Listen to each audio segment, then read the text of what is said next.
हाँ जी, नमस्कार। मैं संदीप सुड्ढा आपका हार्दिक स्वागत करता हूं आपके अपने YouTube channel Hindi with Sandeep Suddha पे। आज अगर स्कूल व्याख्याता भर्ती की बात करें तो दिन बचे हैं पूरे के पूरे 7।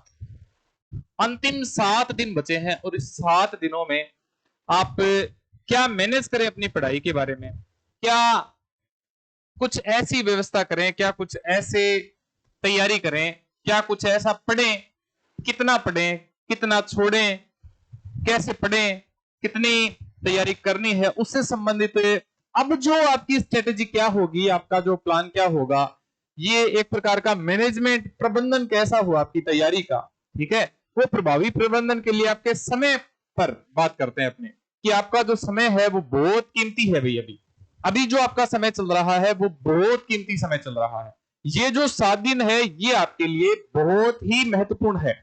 इन 7 दिनों में कहीं रिश्तेदारी में, कहीं कोई शादी विवाह हो जाए, कहीं कोई जरूरी से जरूरी काम हो जाए, जरूरी से जरूरी काम हो जाए, जरूरी से जरूरी काम हो जाए, तो भी नहीं जाना है कहीं भी। कितना भी जरूरी काम हो, घर पे मिलने के लिए या फिर कहीं रिश्तेदारी में, कहीं आस पड़ोस में, कहीं भी नहीं जाना है। अपनी तैयारी को अंतिम विराम देना है। जो बच्चे तैयारी करते हैं उनको तो वैसे बताने की जरूरत नहीं, लेकिन फिर भी क्या है कि मैं जोर देकर कहना चाहता हूं, ये वीडियो सबके लिए बना रहा हूं, उनके लिए नहीं जो जबरदस्त तैयारी कर रहे हैं, बस ये सोच रहे हैं कि वो बस दिख ही नहीं रहे। बच्चे तैयारी करते हैं, अच्छी तैयारी होती है तो क्या है कि भय भी बनता है, मेरे भी बनता था, तो उनके लिए ये वीडियो बनाया कि कई बच्चे संध्या के समय फोन करते हैं, सर अब क्या होगा, अब क्या टाइम कैसे मैनेज करें, सर अब का टाइम कैसे मैनेज करें। अब जो आपने पढ़ना था ना, वो उतना आपने 6 महीने, साल में 2 साल पीछे जो चले गए उनमें पढ़ना था वो पढ़ लिया आपने। अब ऐसे नहीं है कि 7 दिनों में एकदम से ही आप ज्यादा पढ़ना शुरू कर दो। आपकी जो रूटीन बन रही थी उसी रूटीन पे काम करना है अपने को।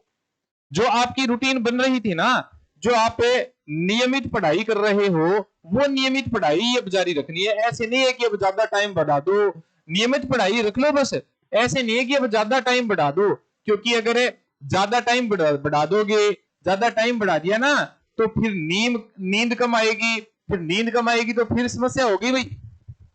फिर समस्या होगी, आपको नींद प्रॉपर आनी चाहिए भी, नींद है वो प्रॉपर आनी चाहिए, पूरी आनी चाहिए। इन दिनों में आपको नींद प्रॉपर आनी चाहिए। ज्यादा क्या है कि बर्डन नहीं लेना है दिमाग पे कुछ भी, आपको नींद प्रॉपर आनी चाहिए। बस बिल्कुल अच्छे तरीके से फ्री माइंड होके पढ़ो, फ्री माइंड होके आप तैयारी करो। आपको अब ऐसे नहीं सोचना है कि अब ज्यादा पढ़ लूं। कई बार क्या होता है कि ये टाइम मैनेजमेंट का वीडियो मैंने इस वजह से ही बनाया है कि कई बार बच्चे क्या होते हैं कि इन 4-5 दिनों में बहुत भयंकर तरीके से पढ़ते हैं, और इतना पढ़ते हैं कि नींद का भी ख्याल नहीं रहता, खाने का भी ख्याल नहीं रहता, तो अपने स्वास्थ्य के प्रति ध्यान नहीं रहता, और वो क्या है कि इन 4-5 दिनों में घबराहट हो जाती है फिर। तो इन 4-5 दिनों में याद रखना, आपका जो अंतिम जो हफ्ता है उस अंतिम सप्ताह में आपको एक तो नींद है वो नींद प्रॉपर लेनी है। पूरी नींद आपकी जो 8 घंटे की नींद, 7 घंटे की जो नींद लेते हो, जो रेगुलर ले रहे हो, वही नींद। दूसरी बात, अपने स्वास्थ्य का ध्यान तो मैं हर वीडियो में आपको बता रहा हूं कि स्वास्थ्य का विशेष ध्यान रखो, स्वास्थ्य का विशेष ध्यान रखो, लेकिन अब मैं दोबारा रिपीट कर रहा हूं, दोबारा क्या, लगभग 4-5 जितने भी वीडियो बनाए उनमें स्पेशल तौर से कहा है अपने स्वास्थ्य का बिल्कुल ध्यान रखो। तो आपने स्वास्थ्य का बिल्कुल ध्यान रखना है। अगली बात ये बताएं कि अब आप टाइम क्या है कि जो रेगुलर आप पढ़ रहे थे वही रेगुलर पढ़ना है। ऐसे नहीं है कि कुछ नई चीजें आप ऐड कर दो उसमें। टाइम ज्यादा बढ़ा दो, अपना टाइम ज्यादा बिल्कुल ही नहीं बढ़ाना है। अपने को अपने हिसाब से आराम से जो भी अपना रूटीन चल रहा था उसी रूटीन में आपको आगे बढ़ना है। अब कुछ ऐसे नहीं है कि भी कोई किताब नई मिल गई, या फिर किसी ने पीडीएफ भेज दी, या फिर किसी ने कोई नई किताब ला के दे दी, उसको पढ़ना शुरू कर दिया।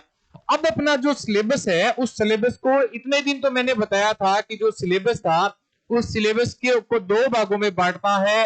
अब सिलेबस को क्या कर दो, अब सिलेबस को छोटा कर दो भाई।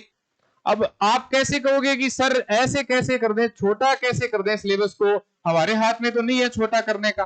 कहने का मतलब है आपने जो चीजें पढ़ी, आपने जो नोट्स बनाए, उनमें उनको छोटा करते जाओ ताकि अपने रिवीजन हो तो रिवीजन आसानी से हो जाए भाई, रिवीजन आसानी से हो जाए। जो भी नोट्स बनाए हैं आपने वो नोट्स सब छोटे हो जाने चाहिए। छोटे का मतलब है अगर आपको लास्ट दिन में भी पढ़ना हो तो 5 रजिस्टर होने चाहिए आपके सामने, सरसरी नजर से देख लो। ठीक है, तो अब अपने सिलेबस को छोटा कर दो। अपने सिलेबस को मजबूत पार्ट में, कमजोर पार्ट में बांटना था वो 2 हफ्ते पहले, 3 हफ्ते पहले महीने भर पहले बांट दिया। अब अपने को क्या करना है, अब अपने को सिलेबस है, सिलेबस को छोटा करना है।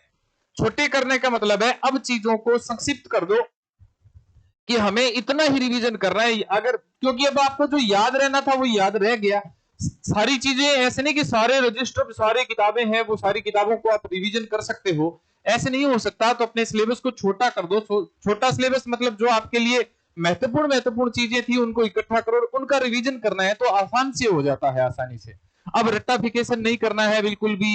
दूसरी बात, अब चीजें नहीं रटनी है, चीजें रटनी थी, रटनी वो रटी कह सकते हैं रटी गई है वो। अब तो उनका सिर्फ रिवीजन करना है। अब तो उनको देखना है जो चीजें आपने याद कर रखी है, उन याद कर रखी चीजों को ही आगे बढ़ाना है। अब ऐसे नहीं कि आप नई चीजें पढ़ने लग जाओ, पूरा दिन निकल जाए, आधा दिन निकल जाए। आप कोई टॉपिक पढ़ रहे हो तो उस टॉपिक पे 4-4, 5-5 घंटे तक बहस करने लग जाओ या फिर उस पे कमांड करने लग जाओ। अब इतना समय नहीं है अभी, अब समय नहीं है। जो पेटेंट कुछ प्रश्न होते हैं वो उन प्रश्नों पे मैं वीडियो बनाऊंगा भी कल या फिर परसों हिंदी साहित्य के या फिर हिंदी के सेकंड प्रश्न पत्र के पेटेंट प्रश्न आते हैं। कुछ ऐसे प्रश्न आते हैं 20 से 30 प्रश्न जो 100% आपके एग्जाम में पूछे जाते हैं। वो मैं 20 से 30 प्रश्न लेके आऊंगा, वो तो आपके एग्जाम में सीधे सीधे ही पूछे जाएंगे। भले ही कोई सा भी एग्जाम क्यों ना हो, वो जो प्रश्न आते हैं वो हूबहू आते हैं। तो उनकी मैं एक क्लास बना के और मैं आपके लिए वीडियो अपलोड कर दूंगा या फिर लाइव आके समझा दूंगा आपको।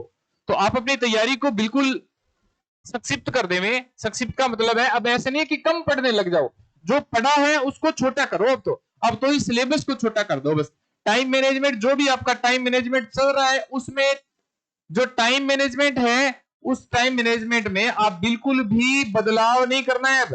अब बिल्कुल भी बदलाव नहीं करना है आपको बिल्कुल भी बदलाव नहीं करना है। अपना जो समय आपने निश्चित कर रखा है वही समय, अब ज्यादा बिल्कुल भी नहीं है कि मारामारी करने लग गए बस अब मुंडा ही पड़ गया। अब तो बस जो ठीक है बस 16 घंटा पढ़ लेंगे, 20 घंटा पढ़ लेंगे, 21 घंटा पढ़ लेंगे, 2-2 घंटा नींद लेने लग रहा, 3-3 घंटा नींद लेने लग रहा, कोई मतलब को नहीं। अब उसको लास्ट हफ्ता है वो हफ्तो थारे तैयारी में बहुत कम आओ, थारी तैयारी है बिन एकदम पीक पर है। अब अगर 1 मिनट भी खराब हो रहा है ना आपका, मैं जानता हूं आपकी तैयारी के लिए कि आपका अगर 1 मिनट भी खराब हो रहा है तो वो 1 मिनट भी बहुत जरूरी है आपका, वो खराब नहीं होना चाहिए। इस वजह से कई बार शाम को बच्चे क्या है कि आजकल पूरे दिन पढ़ते हैं तो संध्या के समय जैसे ही टेंशन होती है तो बाद में फोन खड़काते हैं गुरुजी को, हाँ नमस्कार गुरुजी, मेरी तो तैयारी को नहीं होने लग रही, मेरा तो याद को नहीं होने लग रहे हो, मेरा तो टाइम सेट को नहीं बैठने लग रहे हो, मैनेजमेंट क्या करूं, पढ़ाई को मैनेजमेंट क्या करूं, अब किए हो के नहीं हो, इतना दिनों तैयारी करने लग रहा। तो मैंने समझाऊं सागे सागे बन को चिंता ना करो, थाने बढ़िया तरीकों में एक मैं क्लास भेज दे करूंगा। तो डी सीरीज के अंदर ये एक क्लास भेजने लग रहे हो। कोई भी प्रकार की समस्या है इन 7 दिनों में थारे लिए 24 घंटा तैयार रहूं। कोई भी प्रकार की समस्या हो बेझिझक मैंने बता सको, लेकिन अब की बार सिलेक्शन जरूर करवाना है भाई, ठीक है ना। बढ़िया तरीके से तैयारी रखो जोरों से। कोई भी प्रकार की असुविधा हो, आपको समस्या हो, आप हमें कमेंट बॉक्स में लिख सकते हैं। आपकी समस्या का समाधान, आपकी जो समस्या है उसका सॉल्यूशन हम जरूर करेंगे। पूरी की पूरी 100% कोशिश है आपकी समस्या का समाधान करने की, ठीक है ना। मिलते हैं अगले वीडियो में, आपकी तैयारी अपने अंतिम रूप दो भाई, ठीक है ना। धन्यवाद।